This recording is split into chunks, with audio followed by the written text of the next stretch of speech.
Sige, gawin ninyo ang gusto ninyong gawin sa amin.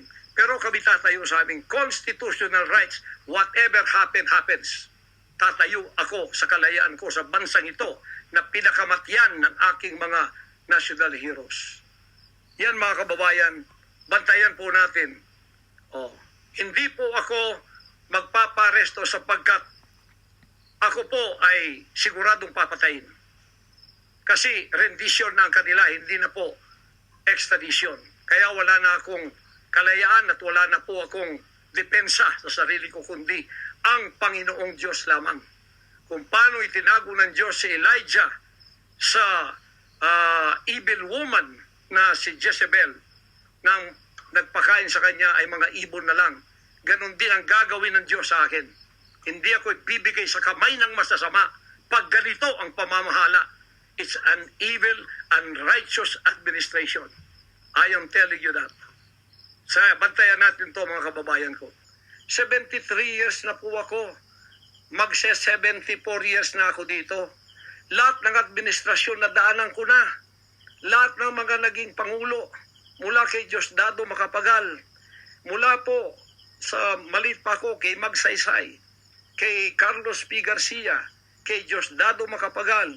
Kay Marcos Sr., kay Cory Aquino, pagkatapos kay Ramos, pagkatapos kay Gloria Macapagal, pagkatapos kay Erap, pagkatapos kay Ramos, pagkatapos si Aquino, Noynoy, pagkatapos ang ating Pangulong Duterte.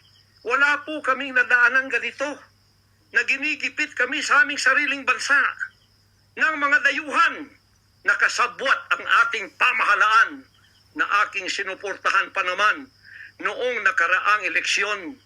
Tandaan mo, President Bongbong Marcos, First Lady Lisa Marcos, pati ikaw, Martin Romualdez, hindi kayo dyan ngayon kung hindi kayo tinulungan ng SMNI at ng buong sangkatauhang Pilipino. Naniwala sila sa amin sapagkat ang SMNI lamang ang may credibility noong panahong yun hanggang ngayon. Ngayon, anong ginawa ninyo? Pinaggagawan ninyo kami ng kasalanan, inilagay ninyo kami sa kahihiyan, pagkatapos ibinilanggupan ninyo ang dalawa naming mamamahayag, pagkatapos inaapi ninyo kami ng ganito-ganito lang, ang aming pong tolerance, it has come to the rim. Our tolerance has been to the roofs already. Alam ninyo, hindi na po biro itong nangyayari sa bansang ito. Kung pababayaan po natin ang ganitong mangyayari ng mga dayuhang tulad ng Amerikano, CIA, FBI, State Department, US Embassy, gigipitin tayo with the connivance of our own President and First Lady and other members of the Congress.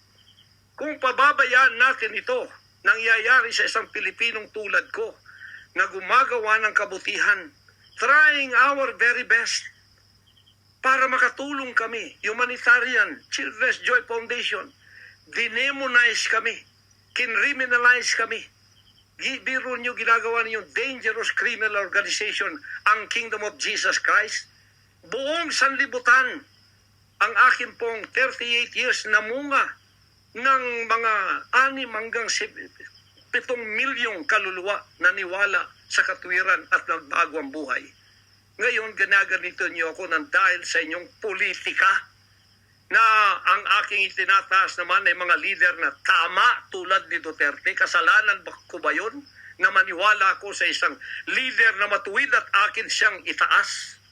Pagkatapos ganito kayo kadesperado para ako'y patayin at ang lahat ng aking mga senior leaders papatayin din, hanggang yung mga leaders na pwede pang pagkatiwalaan papatayin ninyo. And then you take over all of our properties and compound. Pagkatapos lilinlangin ninyo ang mga tao. Pagkatapos magtatayo kayo ng sariling korporasyon, i-incorporate ninyo doon ang lahat ng properties na pinaghirapan, blood, sweat, and tears ng aking mga members all over the world.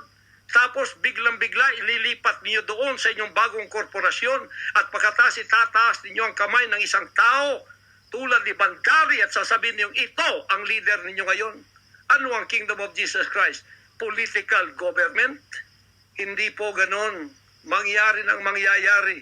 Hindi po papayagan ng Panginoon Diyos ang mga bagay na itong nangyayari sa ating bansa sa mga sandaling ito.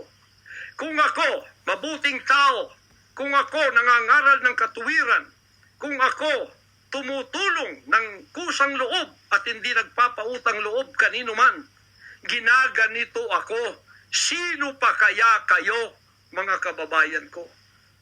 Bumukas na po ang mata natin, magkaisa na tayo at alisin ang evil administration na ito na siyang ginagamit ng masamang espiritu upang ang kadiliman ay bumalot sa buong bansang Pilipinas. Alam ko, mahal ninyo ang Pilipinas, mga Pilipino. Naghihintay lang tayo ng tamang pagkakataon. Meron pa bang ibang pagkakataon? Tingnan nyo nangyayari sa Kongreso. Tingnan ninyong korupsyon. Tingnan ninyong droga. Mismong ating presidente, mismong kanyang pamilya, inakusahang druggists, inakusahang mga drug addicts. Wala tayong ginagawa. Mismong Pangulong Duterte na nagsabi niyan. Mismong naririnig natin araw-araw, durugista siya. Pagkatapos, kami pa ngayon ang inaapi-api sa aming paglilingkod. Pagkatapos sila ay mga kriminal na nakaupo dahil may kapangyarihan. Kami ngayon ang liligwakin nila. Hindi ba yan karumal-dumal sa harap ng ating Panginoon Diyos? Hindi ba yan ay isang pamamahalang hindi tama? Si Nebukadnezar, pinakain ng damot, ginawa siyang hayop. Ang kanyang anak si Belshazzar, nakakita ng handwriting on the wall. Pagkatapos, inalis ang kaharian sa kanya at ibinigay kung sino ang magiging matuwid na haharap sa Panginoon Diyos. Anong tingin ninyo sa akin bilang pastor? Dinemonize. Ang reputasyon ko pinagsisira. Ngayon, hindi na ako buhay. I am a living dead. Kung wala Panginoon Diyos sa akin, pinatay na ako sapagkat lahat ng gadgets nasa sa kanila. Lahat ng gadgets ng Amerikanong yan nasa sa kanila. CIA, FBI, at sino pa ang kanilang magalamay dito na pinagbibili na nila. Ako, hindi ako drug lord. Ni minsan hindi ako nakatikim ng droga. Mulang-mula pa, inialay na ako ng aking ama na maging isang ministro ng banal na kasulatan. Hanggang ako'y lumaki, hanggang ako'y naging 74 years old, hindi ko po na-enjoy ang aking kabataan sapagkat hindi ako nagliwaliw. Ako po'y nangaral. 50 years na akong nangangaral. 38 years in the kingdom ministry. Ni isang sigarilyo hindi tumama sa bibig ko. Ni maliit na bisyo hindi ko pinasok.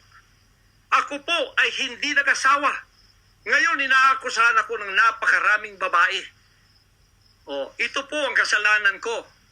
Pinayaman ako ng Panginoon Diyos, akala nila sa akin. Single ako, kaya pinag-aagawan ako. Pagkatapos na ako ay maghihindi, mapapahiya, ibabaligtad nila sa akin. Yan ang tinatawag kong Potiphar's wife syndrome. Hindi po ko nagsasalita ng ganito kasi mapahiya ang mga babaeng yan. Nag-aagawan sila. Mahirap man sabihin. Pinag-aagawan nila ako. Dahil nananawagan sa mga magulang, mayaman na tayo pag nangyari ito. Sabi ko, hindi mangyayari yan kasi dedicated ako eh.